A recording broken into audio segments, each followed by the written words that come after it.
It's a blessing to have this opportunity today to be with you here on this Wednesday. And today I'd like to just ask you the question, how are you doing? Are you getting a little weary? Have you been tempted at times with all the news swirling around to just feel like giving up and just hold on and sort of hunker down?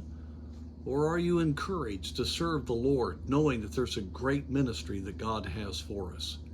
The Apostle Paul had a very stressful, strenuous, but productive ministry by the time he wrote the book of 2 Corinthians.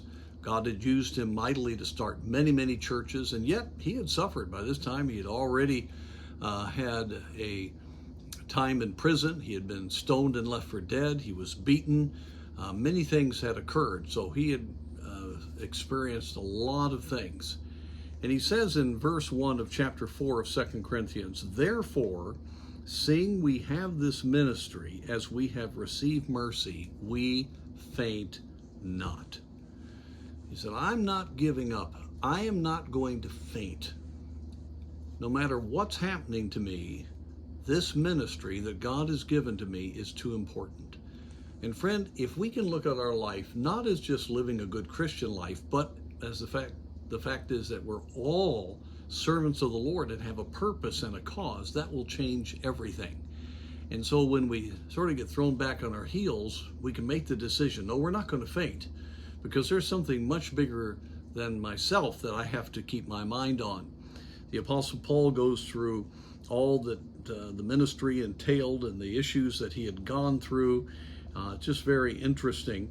And then he says in verse 15, "For all things are for your sakes, that the abundant grace might through the thanksgiving of many redound to the glory of God, for which cause," there it is, all this that God is doing, that's the cause.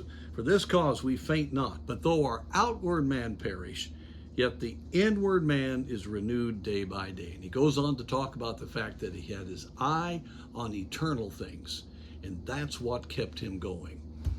Friend, if you feel like fainting, get your eye on eternal matters. Our lives are not what's important. The cause of Christ is what's important.